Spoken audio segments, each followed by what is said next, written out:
how's it going, guys? It's the Burning Abyss here, finally back with another video.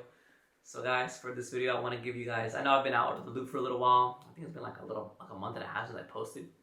But, I mean, not really too much is going on, you know, ever since Phantom Nightmare came out, it's just been kind of like fire format, so... I wouldn't say I could call it a tier 0 format, but it's almost a tier 0 format, to be honest.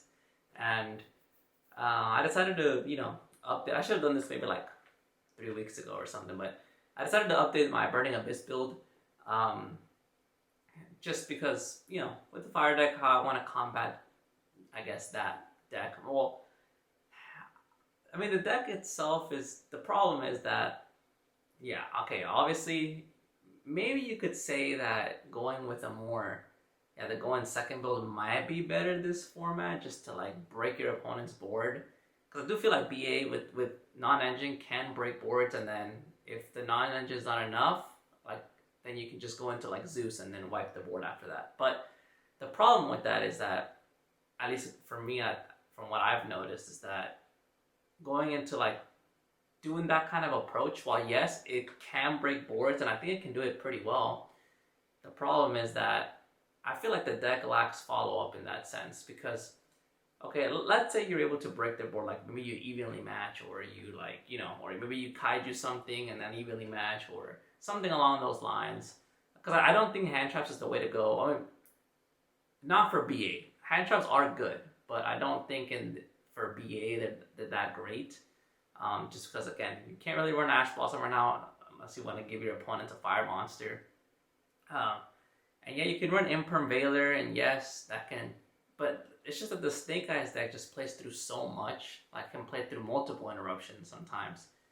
And if you have, like, you summon 2 BAs, and they can just get rid of one of your BAs. Like, if you open 2 of them, okay, you know, it's not going to work out too well, in my opinion. So you need, like, I think board breakers are better for this deck specifically. Things like, because they don't really, the pure Snake Eyes deck does, but like the Fire King Snake Eye doesn't really put up negates per se. So you could, then you can like break the board, go on, like, you know, bring out your BAs, go into Zeus, you know, or Dante attack, then go into Zeus, right? Or a Fortune Tune, you know, go into Zeus. Which, yeah, I think the deck does that pretty well, and it can break the board like that. But if you don't go Dante, the follow-up is just horrible. Like, even if you have a 4 material Zeus, like, you have to wipe the board once on your turn to break the board. And then you have another wipe on their turn. But the Fire King cards, or like the Snake Eyes cards, like the Flambird just gets bodies back. Like, it's just, the recursion is just so crazy. So I really don't think any of these builds are just that viable into the deck. And I know it's because it's just an old deck in general. But I decided to up the consistency of the Bystial Burning Abyss build that I did before. Just because this build can actually, while yes, you're playing another engine, like that's not BA, but I mean, a good chunk of the cards is still BA, so I would still consider it a Burning Abyss deck. But yeah, the Bystial cards just help this deck so much with like the grind game and being able to play through interruptions and things like that, which I will show you guys. I even found a line that it doesn't play, like, it doesn't stop Nib, but it can help you play through Nibiru or around Nibiru kind of thing. And I thought it was pretty cool having this line. It does require 3 cards, but all these cards are 3-ofs in the deck, so the chances of you seeing them together, while it's not crazy high, it's still relatively a good percentage. So yeah, guys, without further ado, I've just been rambling on right now. I just want to show you guys this deck profile, and then I'll show you guys the combo at the end of the video. But yeah, guys, let's get right into it. Alright guys, so let's just hop right into the build. Of course, for the main deck, we are playing, just as the previous time I did this build, we are going with the Tour Guide route, just because Tour Guide is a 1-card starter, which I think, honestly, any deck that has a 1-card starter, I think you should just play it. It's just too good. Like, needing 2 BAs just means that you're increasing your chances of breaking with needing 2 cards to be able to play. So if you're able to play a Tour Guide, then why not, you know? Yeah, because needing 2 BAs means you have to increase the BA count, and I explained before that just gives you a higher chance to get either brick hands, like not enough BAs to play, or too many BAs that you don't draw non-engine. So I think if you can play a 1-card starter, you should. And Tour Guide is the best one for this deck. So I definitely max it out at 3. Now for the Burning Abyss lineup, we are playing for the multiples 2 Graph, 2 Seer, 2 Skarm, and the 2 Farfa. So these are like the more relevant BAs, but because we are playing like more Bystials in this build, and we don't really care too. I mean, yeah, seeing 2 of them is still fine, but since we have Tour Guide and other cards that can get us to stuff, I don't think it's mandatory in this build to see 2.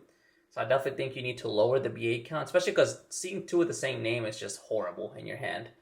So even though these are the best ones, and especially these 3 are really good, I don't think you need to run 3 of any of them, just because we don't want to see 2 of the same name, and we don't want to see too many BAs in our hand.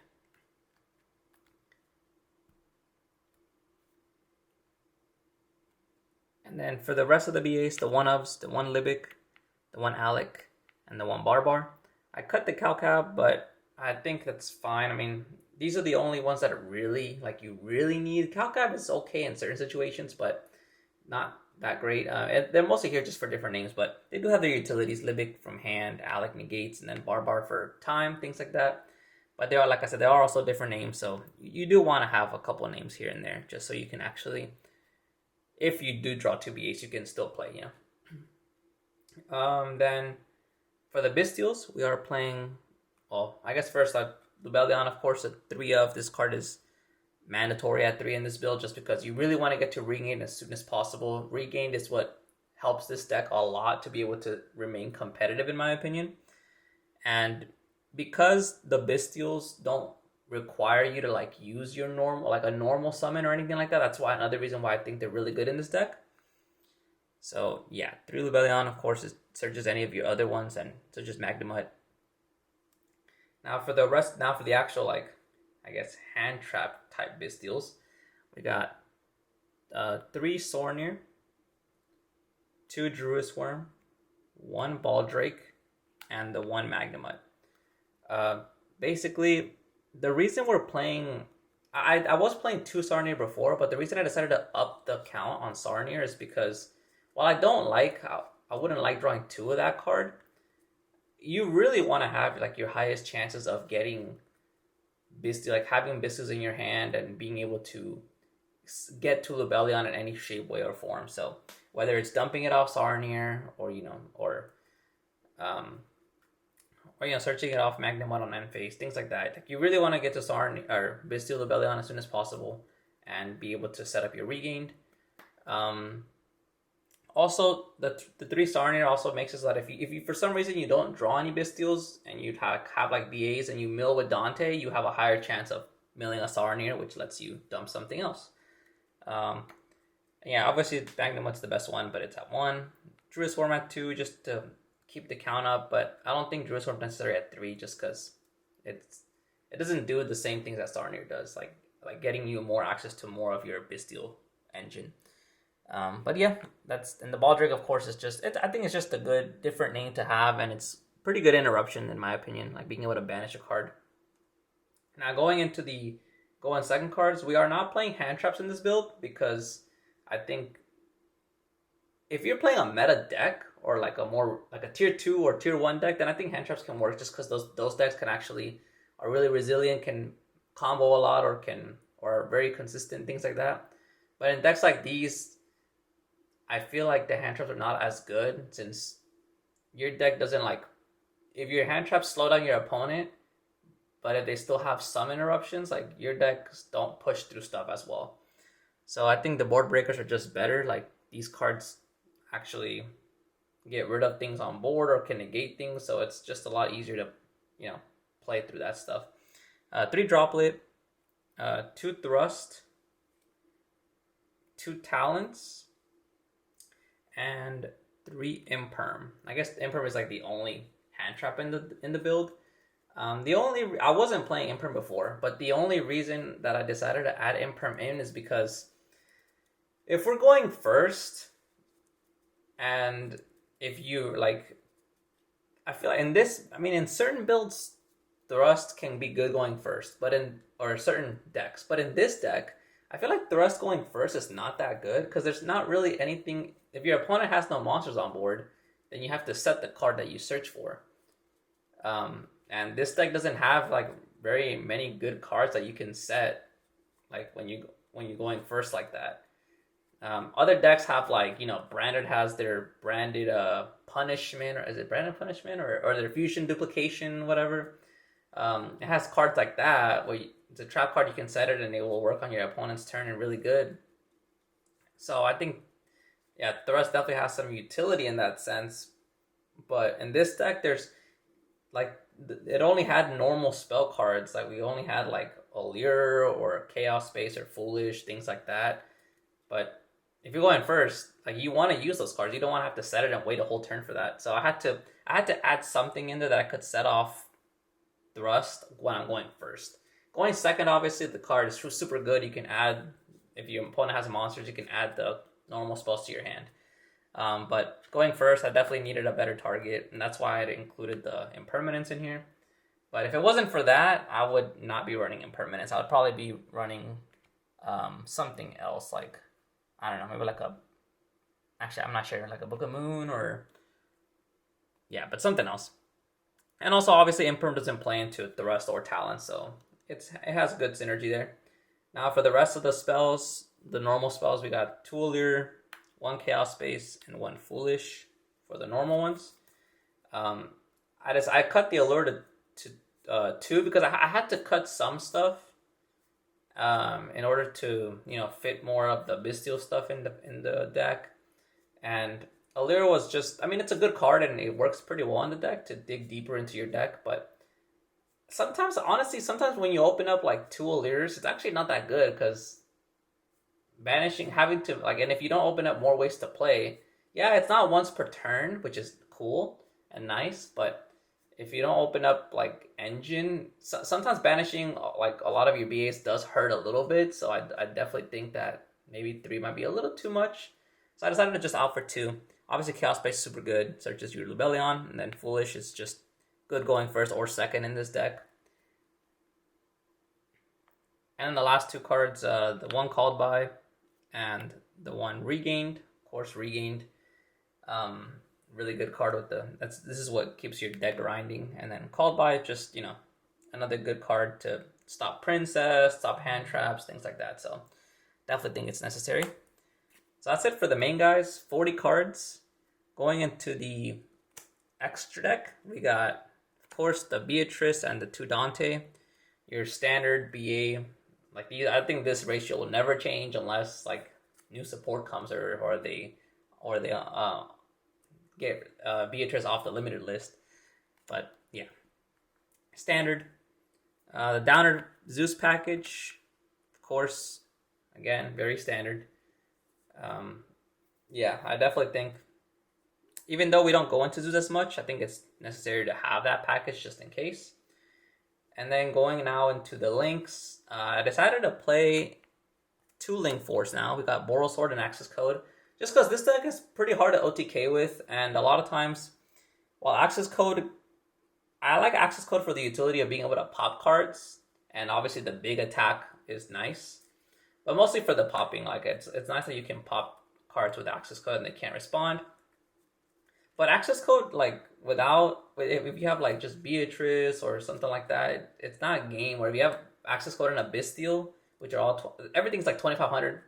It's not game, so you want to be able to game, and Boral Sword offers that better. So, and also if you can make it with IP, then Boral Sword can't be destroyed by card effects. So that's pretty cool. But yeah, decided to just add another option here. Honestly, you could change that. This could be like, it could be an Avermax. That's another option. I just feel like Avermax comes up less often. You don't often have 2 Link monsters on the field, so I don't think it comes up that much. Could be an Underworld Goddess is another option that I was thinking of. But I feel like most decks with tower monsters, they're not going to let you have like 3 or 4 bodies on the board very often. So, I just think Boral Sword would be the one that comes up the most, yeah. The 1 Link 3 is just the the Nightmare Unicorn, of course. And then these two Link 2s, of course, SP and IP. Obviously, IP is part of the standard combo. SP can be part of the combo too. If you want, it helps play around Nibiru a little bit. But yeah, IP is normally like you go to. I think it's good to have both. But yeah. Now the rest of the Link 2s. Okay, I got a little bit of spice going on here. So we have the Dark Charmer, the Cherubini. These are very standard in BA. Like a lot of them are dark monsters, and then obviously BA, you need Cherubini. But I am playing one Seal. I decided to add Seal in the deck. Since we are playing a lot of Bystials, like you have a lot of dragon monsters. So sometimes you are like, there is a combo also that I found, but I mean, you could say there is a way it kind of helps play around Nibiru. No, it doesn't play around Nibiru, honestly, because by the time you get to Seal, it's already pretty late in the combo, and your opponent would have had a lot more chances before that to Nibiru you. But if they don't nib you, there is a combo where you can actually end on Seal as a different interruption. So it's pretty cool. I can show that one to you guys as well. But yeah, decided to add in the Seal just because, yeah, you want to, if you open up like, and nothing but Bystial. Also, it's a good option if you are playing against the light and dark deck and you open up too many Bystials. Then you can obviously just, use your, if you can't like OTK, then you can use your Bystials, like, maybe get rid of some bodies, force some stuff, and then if you can't game them and you still have Bystials on board, you can just go for Seals on main phase 2, and so you have an actual interruption. But yeah, something else there. And then the one Gravity Controller and the one Almirage. Gravity Controller, of course, if you have Seer and another BA that's not another Seer, I guess. You can go into that line for the Beatrice. It happens. I don't want to play it, but it happens too much, and I think you need it.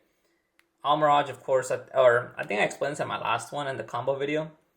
Almirage is here just in case, like, it works with, if you open up, like, one BA and some Bystials, but let's say it's a BA, like, Skarm. I mean, you have several BAs that are 1,000 attack or less.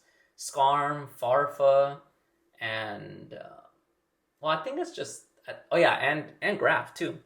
Skarm, Graph, Farfa, all of them are 1,000 attack or less, so if you open just them, like, only that monster and then maybe more Bystials, you can normal summon it, go into Almirage, so now you have a darkened graveyard for your Bystials, and you can trigger, maybe like you could trigger, if it's Graph, you can trigger Graph, bring out Skarm.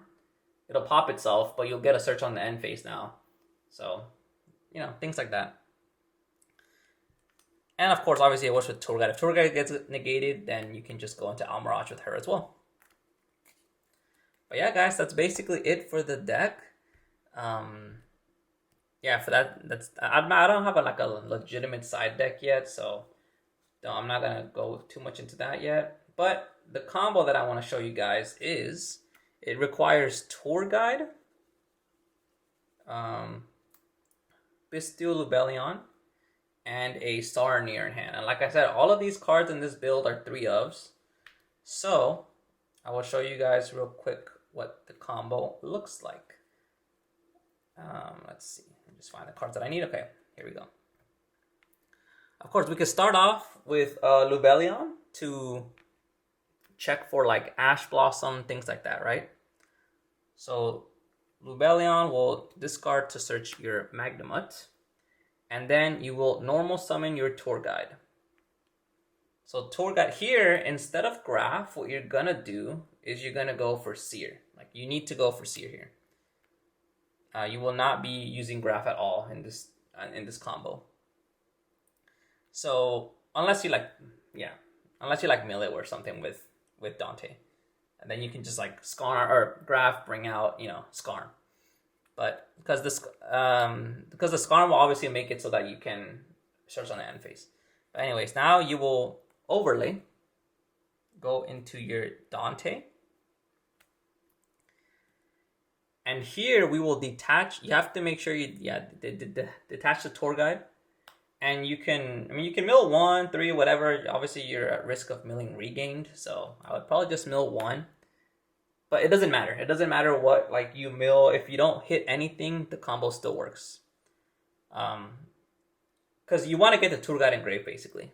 So now you can banish your tour guide, bring out your Sornir, and then you will tribute your Sornir for your Lubellion. Sornir will trigger, which will send. I mean, it doesn't really matter too much because you're gonna have to banish something. But I would just send another Lubellion, to be honest. And this is it right here. Okay, so we are at 5 summons right here, right? Now this is like the big choke point where I guess I would call it choke point, but we'll be able to still play through this. Okay, your opponent might be thinking, okay, I don't want him to get regained, so I will nib here. This is summon number 5 because we did Tour Guide, Seer, Dante, Sarnir, and then we brought out Lubellion, so 5 summons. If you get Nibiru here, well, then the nice thing is that you will get to trigger. Well, okay, first of all, you will have a token. You will have. Let me just use a random card. Yeah, you will have a nib token, right? But then your Seer and your Dante will trigger, so you will, Seer target Dante, and then Dante target Seer, add it back to hand, right? Well, now you can just discard, go for Beatrice, right? And then you can just you still have the Magnamut that you searched off the Lubellion. So now you can just do Magnamut, banish 1 Lubellion, special summon, activate effect, search on end phase. And now you can just do the token plus your Magnamut to go into IP Masquerena. So basically, you still end. Oh, I didn't realize I had this over here. Basically, you still end on IP Beatrice, and you get a search on the end phase from the Magnamut. So you end with a Bystial in hand. Normally, you're gonna search for either Baldrake or Druid's Realm, whatever. But basically, we just played through Nib. You still end on your typical BA board. And yeah. So basically that's how that combo works. Now let's say the other option, right? If your opponent maybe is aware of this for some reason, they are aware of this. We had what was it? Yeah, we had this here, this here. We had this in hand, not this. And then we had this on the board. Okay. If your opponent is aware of this, right? But let's say they're like, oh, I'm just going to wait till the end of the combo to nib them, right? Well, that means they'll let you get regained out, right? So you get regained out with Lubellion. And then from here, you would go for... you have several... Actually, you have options. Your opponent might actually not even be expecting this. You could Magnamut banish the other Lubellion in the graveyard, summon it, activate effect to search on end phase. This is not really a good spot in my opinion to nib either. Like unless your opponent's not really thinking, they might just nib here for no reason. But then you would still, you wouldn't get, you would lose the. Actually, never mind. It wouldn't make sense for them to nib here at all because you already have regained. You're already going to get the search here. And then this will trigger, so you'll still be able to get Dante Seer. You just won't have the IP. You won't have the IP. But you'll still get Beatrice on board with a nib token. You already have regain on board, and you'll already have the search for Magnamut. So if your opponent nibs here, it doesn't really make too much sense. Now what you could do here is you could link these two off for the seals, like I had said before. Since you have 2 dragons. And but the thing that sucks is that you won't have Beatrice on board. Which, of course, that sucks a little bit. But you already have Dante and Seer on field, so it's like your follow-up is already kind of there. But in this case, you would only end on Seal with a search for a Bystial. And at this point, if they nib you, then basically you get 2 summons, or actually no, 3 summons.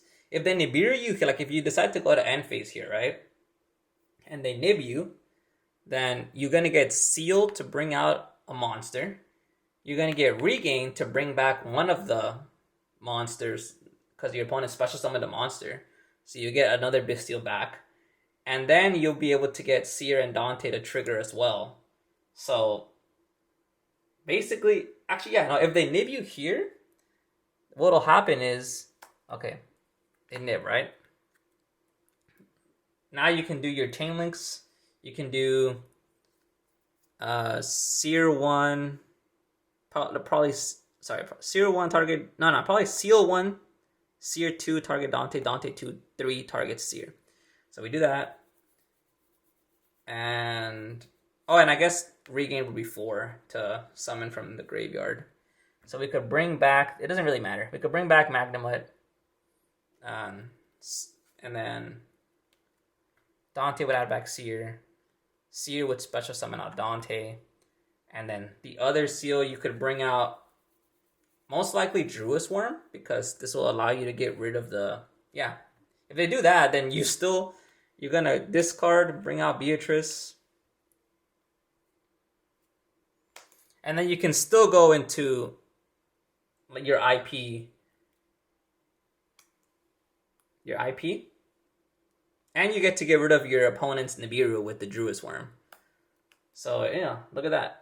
So you still end on IP, Beatrice, and Regain. But if they don't nib you, the problem there is that you only have Seal and a Bystial in hand. You're still going to get a Bystial search on the end phase too. Yeah. Okay, but let's say they don't do that. Let's say they don't, right?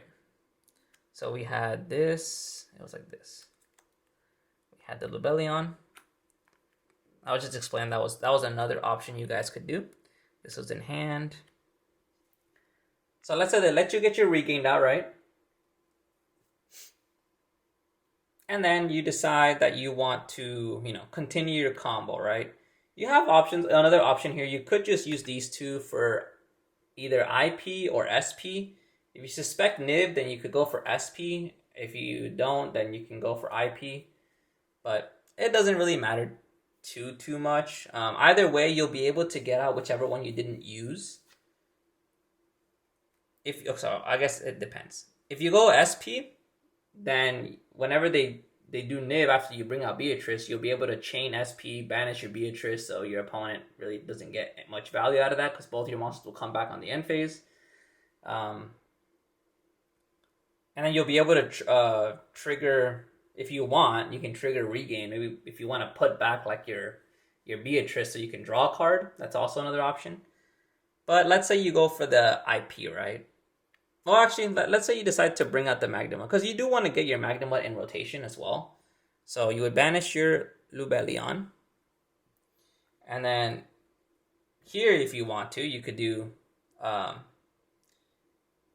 Magnamut 1, Regain 2. So Regain puts back the Lubellion, and you draw a random card, right? I forgot to explain that before too. You would get a random draw also off the Regained. But now you could just use these two. You wanna be able to have the Magnamut come back on your opponent's turn for more searches. So you would use these two. Go for your IP, and then you would go for your Seer Dante, discard. You go for Beatrice, right? Now let's say you're about to go to end phase, and then your opponent Nibiru's you here, right? Which, I mean, it does hurt. It is gonna hurt here. Like, if your opponent knows what they're doing, then this probably be the best option to do. But okay, so you'll get Dante. This all get attributed. You'll get Dante back, or not back. Dante to add back Seer, and then you will get Regain to bring back a Bystial. So you'll bring back your Magnamut, and then you get the token, right? You get the Nib token. Well, now here, what you can just do is basically you can use the token and the... Wait, that is not how that works, right? If I remember correctly. Oh yeah, that does not work. I mean, you get a random draw, you get Seer back, and then you get to search on the end phase with the Magnamut, which would be... Wait, oh, where did I keep the Druid's Worm just randomly here? Oh. Well, I mean, oh, this is the random card, but basically you would just, if this wasn't Druid's Worm, then you would search for a Druid's Worm, or you would search for another Bystial, whatever, right? Well, one of these is a random draw. Okay, this one. And then let's say you search the Druid's Worm on the end phase. And obviously, if you were going like first, you would technically have 2 more cards in your hand because this was a 3-card combo.